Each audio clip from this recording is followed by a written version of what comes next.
بسم اللہ الرحمن الرحیم۔ شروع اللہ کے پاک نام سے جو بڑا مہربان نہایت رحم والا ہے۔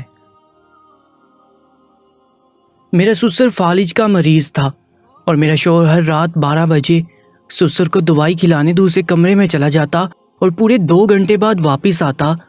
مجھے اپنے شوہر پر شک تھا، اس لیے میں نے شوہر سے کہا کہ کیوں نہ ہم ابا کی چارپائی اپنے کمرے میں لے آئیں۔ میرا شوہر ابھی اگلی بات کرنے ہی لگا تھا کہ میں کمرے سے باہر نکل گئی اور اپنے سسر کی چارپائی کمرے میں لے آئی۔ اسی رات میں شوہر کا راز جاننے کے لیے کھانے میں نیند کی دوائی ملا دی۔ جب 12 بجے تو دیکھ کر میرے چیخ نکل گئی، کیونکہ سسر کی چارپائی پر میری سگی میں کافی دیر سے دانیال کا انتظار کر رہی تھی، مگر وہ آج بھی بہت دیر لگا رہا تھا۔ حسب معمول اسے 2 گھنٹے ہونے والے تھے، مگر آج میں ہمیشہ کی طرح سوئی نہیں تھی، کیونکہ میں دانیال کے آفس جاتے ہی لمبی تان کے سو گئی تھی اور شام تک سوتی رہی تھی۔ تبھی آج نیند میری آنکھوں سے کوسوں دور تھی۔ اب میں نے سوچ لیا تھا کہ آئندہ اپنی نیند دوپہر کو ہی پوری کر لیا کروں گی، اور آج بڑے تحمل سے دانیال کا انتظار کر رہی تھی کہ اچانک مجھے ایک عجیب سی چیخ سنائی دی۔ میں تقریباً اچھل ہی پڑی تھی۔ رات کی اس پہر اس طرح کی آواز سن کر کوئی بھی گھبرا جاتا، اور میں تو اپنے کمرے میں کب سے اکیلی بیٹھی ہوئی تھی۔ خوف کے مارے میرا پورا وجود کانپنے لگا تھا، میری سانسیں بہت تیز ہو گئی تھی، دھڑکن تو اتنی تیز ہو چکی تھی کہ اس کی آواز مجھے اپنے کانوں تک سنائی دے رہی تھی۔ اتنے خوف کے باوجود میں بیڈ سے نیچے نہ اتر سکی، کیونکہ میرا دل بند ہوا جا رہا تھا۔ یہ دانیال بھی نہ جانے کہاں رہ گئے ہیں۔ میں دل ہی دل میں دعائیں کرنے لگی کہ وہ جلدی واپس آ جائے۔ کافی دیر بعد کمرے کا دروازہ کھلا اور دانیال آہستہ سے کمرے میں داخل ہوئے۔ ان کا حلیہ عجیب ہو رہا تھا، جیسے کسی سے کشتی لڑ کر آئے ہوں۔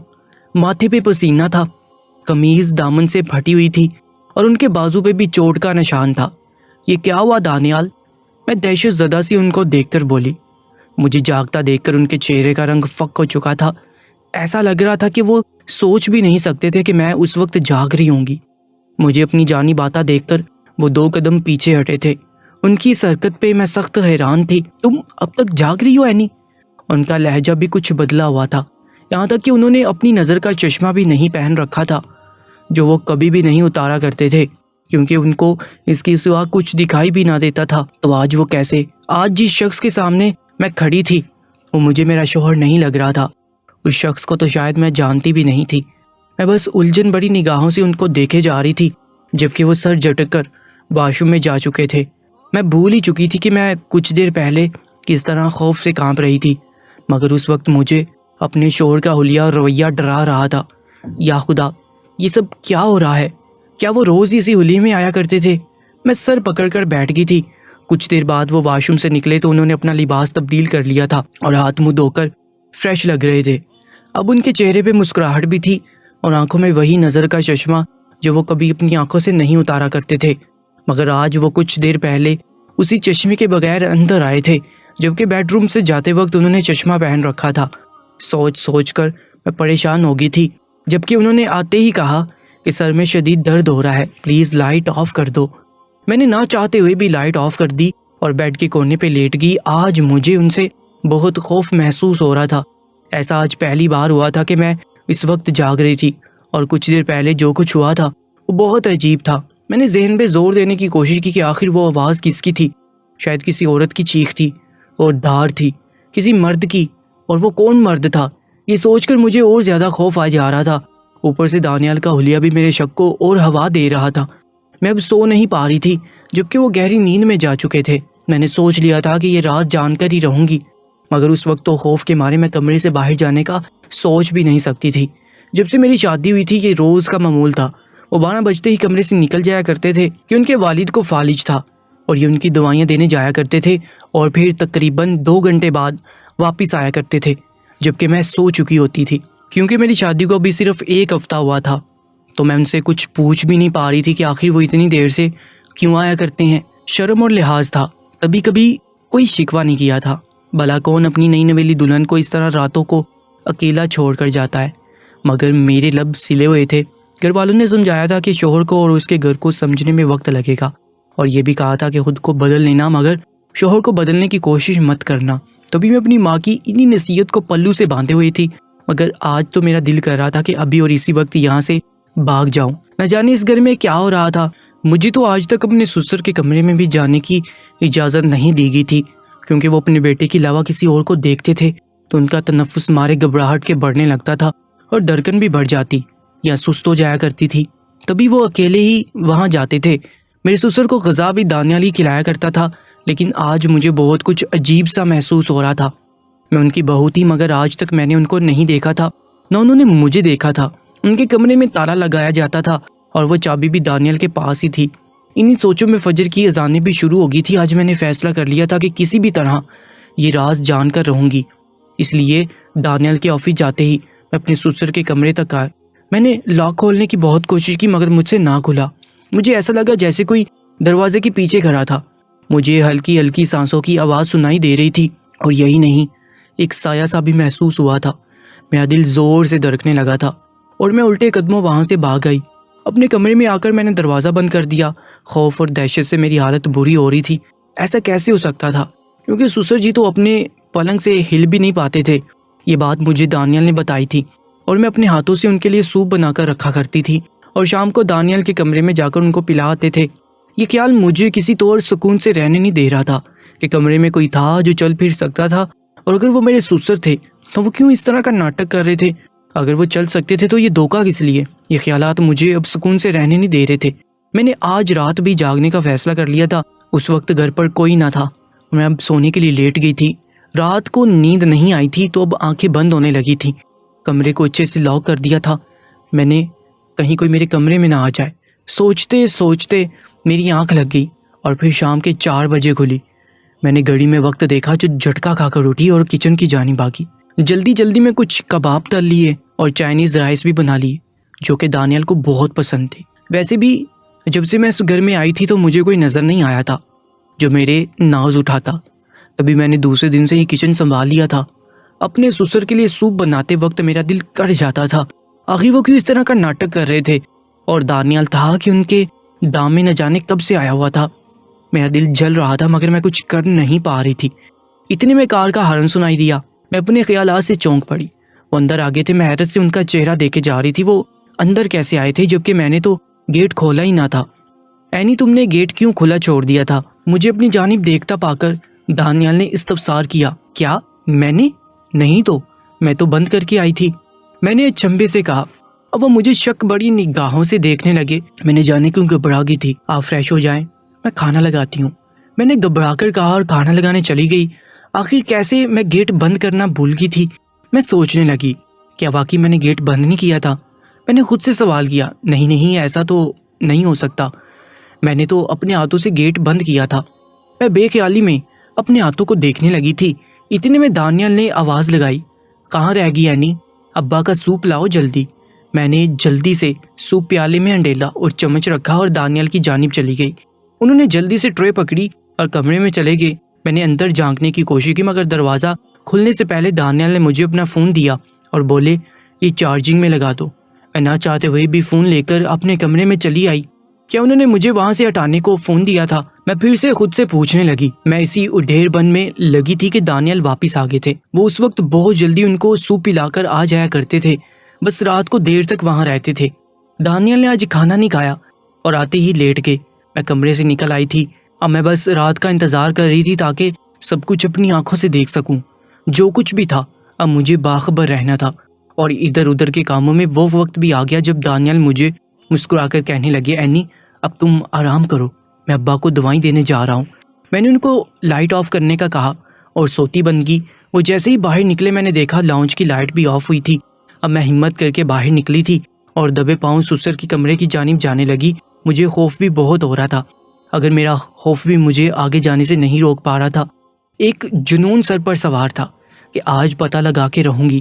دانیال کمرے میں جا چکے تھے اور دروازے کو اندر سے بند کر دیا تھا۔ میں بہت آہستگی سے کمرے کے دروازے سے کان لگا کر کھڑی ہو گئی تھی مگر مجھے کچھ سنائی نہیں دے رہا تھا۔ لیکن اسی وقت اچانک مجھے ایک آواز سنائی دی جسے کسی نے کچھ گرایا ہو، اور اس کے جواب میں دانیال کی آواز آئی تھی۔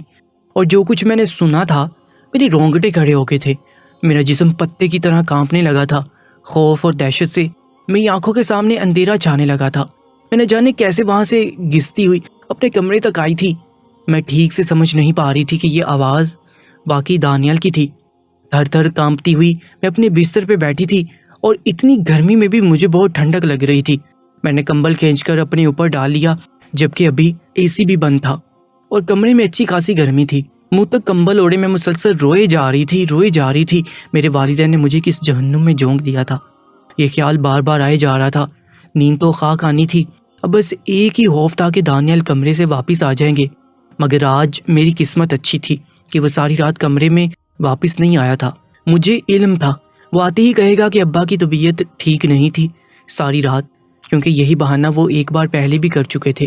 غم، غصہ، خوف، پچھتاوا، نہ جانے کتنے احساسات میرے اندر منڈلا رہے تھے۔ سانس تک لینا بھی محال ہو رہا تھا۔ مجھے اچھے سے یاد ہے جب 1 ماہ پہلے میرا نکاح ہوا تھا میرے کزن رمیز کے ساتھ، جسے میں سخت ناپسند کرتی تھی، مگر ابا کو بڑا اشتیاق تھا کہ اپنی بہن کے بیٹے کو ہی داماد بنانا تھا۔ میں اور اماں دونوں ہی اس رشتے پہ راضی نہ تھے، مگر ابا کی رضا کے آگے مجبوراً رمیز کی دلہن بننے کو تیار ہو گئی تھی۔ لیکن عین نکاح کے وقت وہاں پولیس آ گئی اور رمیز کو قتل کے الزام میں گرفتار کر لیا۔ ہم سب شہزت سے کری یہ تماشا دیکھتے رہے تھے اور وہ اسے لے گئے۔ مجھے کچھ سکون بھی ملا تھا کہ جان چھوٹی رمیز سے، مگر لوگوں کے سوالات کے جوابات دینے کی ہمت نہیں تھی مجھ میں۔ چاہے جس کا بھی قصور ہو، بارات تو میری ہی واپس گئی تھی۔ یہ خیال آتے ہی میں زاروں کی طرح رونے لگی۔ مجھے دیکھ کر اماں ابا بھی رو پڑے تھے، تو بھی مہمانوں میں سے ایک شخص آگے آیا۔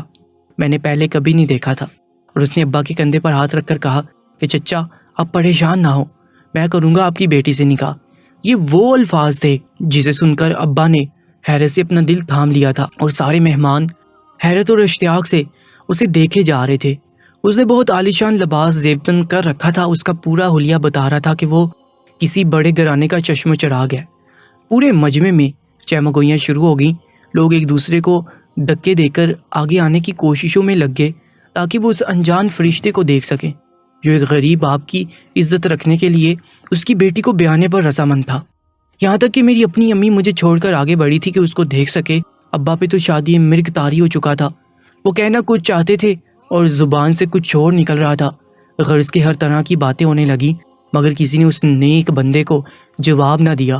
تبھی نکاح خاں آگے آئے اور ابا کا ہاتھ تھام کر پوچھا، علیم الدین ہوش کرو، یہ بھلا انسان تمہاری بیٹی سے نکاح کو راضی ہے اور تم ہو کے آئیں بائیں شائیں کیے جا رہے ہو۔ تب جا کر ابا ہوش میں آیا اور دانیال کا ہاتھ تھام کر آنکھوں سے لگایا، سرکار آپ یہ قربانی نہ دیں، ہمارا آپ کا کیا جوڑ۔ ابا رونے لگ گئے اور میں نے حیرت سے اپنے منہ پر ہاتھ رکھ لیا تھا۔ اس کا مطلب یہ ابا کی فیکٹری کے مالک تھے، میں نے دل میں سوچا۔ لیکن دانیال نے نکاح خان کو نکاح پڑھنے کا کہا۔ یوں عجائب و قبول ہوا اور میں قرۃ العین دانیال بن گئی۔ افراتفری میں میری رخصتی ہوئی اور میں اس بڑے سے بنگلے میں آ گئی۔ ایسا لگتا تھا کہ میرے باغ جاگے تھے، کہاں رمیز جیسا شرابی کبابی اور کہاں دانیال جیسا مالدار عزت دار، وہ شخص جسے دنیا سلام کیا کرتی تھی۔ دنیا کی ہر نعمت اس کے گھر میں موجود تھی، مگر اس کے والد کے ساتھ اس دنیا میں کوئی نہیں تھا۔ اور سب سے حیرت کی بات یہ تھی کہ اتنی دولت ہونے کے باوجود انہوں نے اس گھر میں کوئی ملازم تک نہیں رکھا تھا۔ سارے کام کاج میں خود کیا کرتی تھی، ویسے بھی مجھے تو اس سے بھی زیادہ محنت مشقت والے کام کرنے کی عادت تھی۔ ابا کے گھر پورے ٹبر کے کپڑے میں اکیلی اپنے ہاتھوں سے دھویا کرتی تھی، جبکہ یہاں تو آٹومیٹک واشنگ مشین تھا۔ ابا کے گھر کوئلے پھونک پھونک کر گھر بھر کا کھانا پکایا کرتی تھی، یہاں تو بس 3 جنوں کا کھانا بنتا، وہ بھی ہر سہولت موجود تھی اور فریج بڑا پڑا تھا طرح طرح کے لوازمات سے۔ اور یہی نہیں، ابا کے گھر بنا پنکھے کے صحن میں ساری رات مچھر کاٹا کرتے تھے، جبکہ یہاں پر اے سی کی ٹھنڈک تھی، نرم گرم بستر تھا، دنیا جہاں کی ہر نعمت تھی اور دانیال بھی میرا بہت خیال رکھتے تھے۔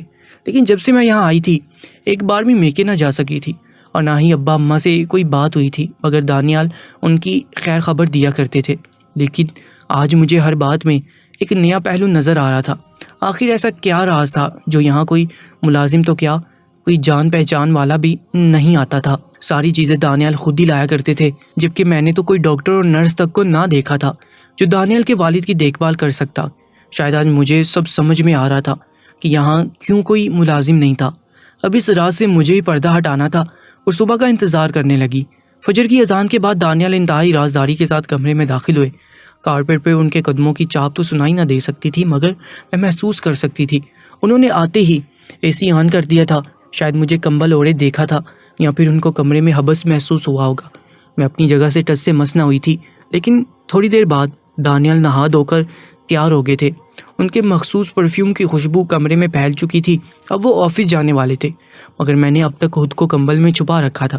میں اس انسان کا چہرہ نہیں دیکھنا چاہتی تھی جو جانے کب سے مجھے دھوکہ دیے جا رہا تھا۔ وہ کچھ دیر میرے پاس رکے تھا، مگر مجھے سوتا سمجھ کر وہاں سے چپ چاپ باہر نکل گئے۔ میں تو کب سے اسی بات کا انتظار کر رہی تھی۔ ان کے جاتے ہی میں نے کمبل دور پھینکا اور اسی کی ٹھنڈک کو اپنی سانسوں میں اتارنے لگی۔ میرا پورا جسم پسینے میں شرابور ہو چکا تھا۔ اب مجھے اندازہ ہو رہا تھا کہ سخت گرمی میں بھی خوف کے مارے سردی لگ سکتی ہے۔ میں نہا دھو کر فریش ہوئی اور کچن میں چلی آئی۔ آج میں نے اپنے لیے بہت عمدہ ناشتہ تیار کرنے کا سوچا تھا۔ میرے دل و دماغ میں ایک عجیب سی جنگ جاری تھی۔ اس گھر سے نکلنا شاید ممکن نہ تھا، مگر یہاں بھی بہت سی ایسی چیزیں تھیں جو میرے کام آ سکتی تھی۔ میں نے کچن کے ہر ایک کیبنٹ کو کھول کر دیکھنا شروع کر دیا۔ آج تقریباً 10 دن بعد مجھے احساس ہوا تھا کہ میں اس گھر میں قید ہو چکی ہوں۔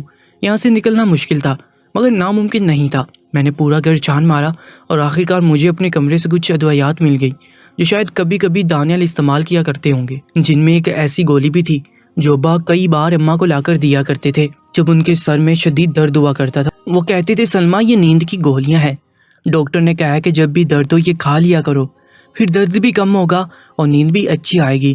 میں 8ویں کلاس تک پڑھ چکی تھی، تبھی مجھے اس کا نام بھی یاد رہ گیا تھا۔ میں نے وہ گولیاں چھپا کر کچن میں رکھ دیں۔ اب مجھے شام کا انتظار تھا۔ جیسے ہی دانیال آئے میں نے ان کو چائے میں نیند کی 2 گولیاں ملا کر دیں۔ وہ آج پہلے ہی تھکا تھکا سا تھا اور چائے پیتے ہی اپنا سر پکڑ کر بیٹھ گیا۔ میں نے ان سے کہا دانیال آپ کے ابا کو آج اپنے کمرے میں سلاتے ہیں، میں ان کا خیال رکھا کروں گی، وہ کب تک اکیلے پڑے رہیں گے۔ میری بات پہ وہ عجیب نظروں سے مجھے دیکھنے لگے جیسے وہ کچھ سمجھ نہ پا رہے ہوں۔ میں جلدی سے ایک چارپائی اٹھا لائی اور اپنے کمرے کے کونے میں رکھ دی۔ وہ حیرت سے بس مجھے دیکھے جا رہے تھے۔ اب تک اس کی زبان کچھ بول نہیں پائی تھی، یا تو گولیوں کا اثر تھا یا کچھ اور بات تھی۔ آپ آرام کریں، میں ابا کو یہاں لے کر آتی ہوں، آپ کو گھبرانے کی کوئی ضرورت نہیں، ابا مجھے دیکھ کر پریشان نہیں ہوں گے، آخر میں ان کی بہو ہوں۔ میں کچھ نہ کچھ کہے جا رہی تھی جبکہ دانیال اپنا سر پکڑے بیڈ پہ لیٹ چکے تھے۔ وہ کوشش کے باوجود کچھ بول نہیں پا رہے تھے، ان کی آنکھیں بند ہوئی جا رہی تھیں۔ کچھ ہی دیر میں وہ گہری نیند سو چکے تھے اور میں نے ان کی قمیض جیب سے وہ چابی نکال لی تھی۔ اب میں بنا خوف و خطر کے اس کمرے کی جانب رواں دواں تھی۔ مجھے کوئی خوف اس لیے نہیں تھا کیونکہ اس کمرے میں جو کوئی بھی تھا وہ بھی اب تک بے ہوش ہو چکا ہوگا، کیونکہ میں نے سوپ میں بھی نیند کی گولیاں ملا دی تھیں اور دانیال نے گھر آتے ہی حسب معمول اس کمرے میں رہنے والے وجود کو سوپ پلایا تھا۔ جیسے ہی میں نے دروازہ کھولا تو میرے پیروں تلے زمین کھسکتی محسوس ہونے لگی۔ وہ ایک عالیشان کمرہ تھا، بیش قیمتی فرنیچر، دبیز قالین، بھاری پردے، عیش و عشرت کی ہر چیز وہاں موجود تھی۔ کمرہ بالکل یک ہو رہا تھا۔ جہازی سائز کے بیڈ پر ایک وجود سویا پڑا تھا، وہ کوئی لڑکی تھی۔ میں دھڑکتے دل کے ساتھ آگے بڑھی تھی، لیکن جیسے ہی میری نظر اس کے چہرے پر پڑی تو میری اوپر کی سانس اوپر اور نیچے کی سانس نیچے رہ گئی، کیونکہ وہ کوئی اور نہیں، میری سگی پھوپھو کی بیٹی آسیہ تھی، جو آج سے 5 سال پہلے اچانک غائب ہو چکی تھی۔ ہم نے ہر جگہ دیکھ لیا تھا مگر اس کا کہیں اتا پتہ نہ ملا تھا۔ سب نے اس کو مردہ تصور کر لیا تھا، اور آج اتنے سال بعد آسیہ اس کمرے میں انتہائی قیمتی شب خوابی کے لباس میں اس محل نما گھر میں اتنے آرام دہ بستر پہ گہری نیند سو رہی تھی۔ میں کتنی دیر تک بس اسے دیکھتی رہ گئی۔ ایسا لگتا تھا جیسے اس گھر کے در و دیوار مجھ پہ ہنس رہے ہوں، میرا تمسخر اڑانے لگے ہوں۔ میں جو بڑے ناز سے خود کو اس گھر کی مالکن سمجھتی تھی، آج معلوم پڑ گیا تھا کہ میں تو اپنی کزن آسیہ کے لیے نوکرانی بنا کر لائی گئی تھی۔ اصل حقیقت کیا تھی یہ تو میں نہیں جانتی تھی، مگر مجھے اسی وقت یہاں سے نکلنا تھا۔ میں نے وہ کمرہ جلدی سے لاک کر دیا اور اپنا کمرہ بھی لاک کر دیا اور بھاگتی ہوئی گھر سے باہر آ گئی۔ آج سے پہلے باہر نکلنے کی ضرورت ہی نہیں محسوس ہوئی تھی۔ میں بھاگتے ہوئے سڑک پر آ گئی تھی۔ اب لمبی کالی سڑک تھی اور میرا وجود تھا کہ گھر ایسی جگہ پہ تھا جہاں دور دور تک کوئی آبادی نہ تھی۔ میں جب رخصت ہو کر آئی تھی تو اس وقت رات تھی اور میں نے غور نہیں کیا تھا کہ یہ کیسا علاقہ تھا، اور اب بھی سورج ڈوبنے والا تھا۔ میں اندھادھند بھاگ رہی تھی کہ ایسے میں اچانک دور سے ایک کار آتی دکھائی دی۔ میں نے خوف کے مارے اسے رکنے کا اشارہ کیا اور خوش قسمتی سے وہ رک گئی۔ کار میں 2 خواتین تھیں، ان کا حلیہ بتا رہا تھا کہ وہ بہت ماڈرن گھرانے سے ہیں۔ جب میں نے بتایا کہ مجھے اغوا کیا گیا ہے اور میں وہاں سے بھاگی ہوں تو انہوں نے جلدی سے مجھے بیٹھنے کو کہا اور کار واپس موڑ لی شہر کی طرف۔ مجھے تو آج معلوم ہوا تھا کہ میں شہر سے اتنی دور ایک ویران علاقے میں اکیلی رہا کرتی تھی۔ نہ جانے کیسے ہم پولیس اسٹیشن پہنچے اور ان لڑکیوں نے ہی پولیس کو وہ جگہ بتائی جہاں میں انہیں ملی تھی۔ میں نے دوبارہ وہاں جانے سے صاف انکار کر دیا تھا، اس لیے مجھے ابا کے گھر جانے دیا گیا۔ اماں ابا مجھے دیکھ کر حیرت میں پڑ گئے تھے۔ ان کا کہنا تھا کہ وہ روز صاحب کے گھر جاتے تھے مگر وہاں کوئی نہ ملتا تھا، صاحب فیکٹری بھی نہیں آتے تھے۔ ابا روتے ہوئے بتائے جا رہے تھے۔ دوسری صبح پولیس مجھے اور ابا کو لینے آئی تھی۔ ہم تھانے پہنچے تو وہاں دانیال اور آسیہ ہتھ کڑیاں پہنے بیٹھے تھے۔ آسیہ کو دیکھ کر ابا حیرت سے چلا پڑے تھے، ان کو یقین نہیں آ رہا تھا کہ وہ زندہ تھی۔ عجیب سی ہلچل مچی ہوئی تھی تھانے میں، پھپھو بھی آ چکی تھی۔ میں نے بس دانیال سے سوال کیا، آخر میں نے کیا گناہ کیا تھا جو آپ نے مجھے اس زندان میں قید کر دیا؟ میرے رونے اور پولیس کے استفسار پر دانیال نے اپنی زبان کھولی۔ اس نے بتایا کہ کئی سال پہلے جب میں نے فیکٹری کا چارج سنبھالا تھا تو انہی دنوں میری ملاقات آسیہ سے ہوئی تھی۔ وہ میری ہی فیکٹری میں کام کرتی تھی، مگر کیونکہ آسیہ ایک غریب گھرانے سے تھی اس لیے میرے ابا نے صاف انکار کر دیا تھا کہ وہ اسے کبھی میری بیوی بننے نہیں دیں گے۔ مگر مجھے آسیہ سے عشق ہو گیا تھا اور میں کچھ سننے کو تیار نہ تھا۔ تب ابا نے کچھ گنڈوں کو باری رقم دے کر آسیہ کو اغوا کروانے اور اسے کسی دور دراز علاقے میں پھینکنے کا کہا۔ میری وہم و گمان میں بھی نہ تھا کہ ابا اس حد تک گر سکتے ہیں، لیکن اسی دن مجھے ابا کے ایک خاص ملازم نے خبر کر دی تھی کہ آسیہ کے ساتھ بہت برا ہونے والا ہے۔ تبھی میں نے ان گنڈوں سے پہلے ہی آسیہ کو بہت چلاکی سے بے ہوش کر کے اپنی کار میں ڈالا اور اسے ایک ایسی جگہ لے گیا جہاں کا پتہ میرے ابا کو معلوم نہیں تھا۔ ہر جگہ خبر پھیل چکی تھی کہ آسیہ اغوا ہو گئی تھی۔ ابا خوش تھے اور جن گنڈوں کو رقم ملی تھی وہ بھی مارے خوف کے ابا کو نہیں بتا سکے تھے کہ انہوں نے تو اسے اغوا کیا ہی نہیں تھا۔ میں نے آسیہ سے نکاح کر لیا تھا اور ہم بہت خوش تھے۔ ابا کو اس بات کا علم نہیں تھا، مگر ایک دن بدقسمتی سے ان کو اس جگہ کا علم ہو گیا، اور جب انہوں نے ہمیں ایک ساتھ دیکھا تو آسیہ کو جان سے مارنے کی کوشش کی، مگر میں نے اس کی جان بچاتے بچاتے اپنے والد کی جان لے لی۔ میں بہت خوفزدہ تھا۔ ایک طرف آسیہ کی گمشدگی کا کیس میڈیا پر چل چکا تھا اور دوسری طرف ابا کا قتل۔ تبھی میں نے اس ویران جگہ پہ گھر لیا اور ابا کو وہاں دفنا دیا اور سب میں مشہور کر دیا کہ ان کو فالج ہو گیا ہے اور وہ ملک سے باہر ہے۔ میں نے آسیہ کو اسی جگہ میں زندگی کی ہر خوشی دینے کی کوشش کی تھی، مگر پورے 5 سال گزرنے کے باوجود وہ ماں نہ بن سکی۔ اس کا یہ جنون دن بدن بڑھتا جا رہا تھا۔ میں نے کئی بار اس کا علاج کروایا تھا، مگر ڈاکٹروں نے کہا تھا کہ وہ کبھی ماں نہیں بن سکتی تھی۔ دنیا کے لیے وہ آسیہ نہیں بلکہ رامین تھی۔ لوگ اب آسیہ کو بھول چکے تھے، مگر اب بھی میں نے اسے زیادہ باہر جانے نہیں دیا کرتا تھا۔ مگر اولاد کی چاہ میں وہ کسی بھی بچے کو دیکھ کر رونا دھونا شروع کر دیا کرتی تھی۔ میں اسے کھونا نہیں چاہتا تھا۔ وہ دن بہ دن پاگل ہوتی جا رہی تھی۔ تبھی اس دن میں تمہارے نکاح پہ آیا اور جب دلہا گرفتار ہو گیا تو اسی وقت میرے ذہن میں ایک خیال آیا اور میں تمہیں بیاہ کر اپنے گھر لے گیا۔ تم سے نکاح کا مقصد صرف یہی تھا کہ تم سے جو اولاد ہوگی وہ میں آسیہ کی گود میں رکھ دوں گا۔ اسی طرح مجھے کسی اور کے بچے کو بھی گود نہیں لینا پڑے گا۔ صرف اپنے اس مقصد کی خاطر میں نے تم سے نکاح کیا تھا۔ میں اندھا ہو گیا تھا آسیہ کی محبت میں۔ وہ رونے لگا تھا اور آسیہ بھی آنسو بہا رہی تھی۔ یقین کرو اینی، اس وقت مجھے علم نہیں تھا کہ تم آسیہ کی کزن ہو۔ میں نے سوچا تھا بچہ پیدا ہونے کے بعد میں تمہیں طلاق دے دوں گا، اور میں جانتا تھا تم خود بھی اس قید میں رہنا نہیں چاہو گی۔ میں جو چشمہ پہنتا تھا وہ نظر کا نہیں تھا، بس تمہیں یہ دکھانے کے لیے تھا کہ میری نظر اس حد تک کمزور ہے تاکہ تم مجھ سے کوئی سوال نہ کرو۔ اور اس رات آسیہ نے غصے میں آ کر مجھ پہ شیشے کا گلاس دے مارا تھا اور تم نے اس کی آواز اور چیخ سن لی۔ وہ اکثر بے قابو ہو جایا کرتی تھی۔ میں بہت مشکل اسے سلا کر تمہارے پاس آیا کرتا تھا۔ اس کی باتیں سن کر میرا تن بدن سلگنے لگا تھا۔ یہ لوگ دولت کے نشے میں کسی کا بھی گھر اجاڑ سکتے ہیں اور کسی کو بھی تباہی کے دہانے پہ لے جا سکتے ہیں۔ میں شکر کر رہی تھی کہ میں اس مکار انسان کے بچے کی ماں نہیں بنی تھی، ورنہ مجھے اپنی سگی اولاد سے بھی محروم کر دیا جاتا۔ میں اپنی بدقسمتی پہ آنسو بہاتی یا خوش قسمتی پہ شکر ادا کرتی کہ بہت جلد اس کی اصلیت سامنے آ چکی تھی۔ میں ابا کے ساتھ واپس جاتے ہوئے سوچے جا رہی تھی کہ اب ان دونوں کو کب تک جیل میں سڑنا ہوگا۔ اسی لیے کہتے ہیں برے کام کا انجام بھی برا ہی ہوتا ہے۔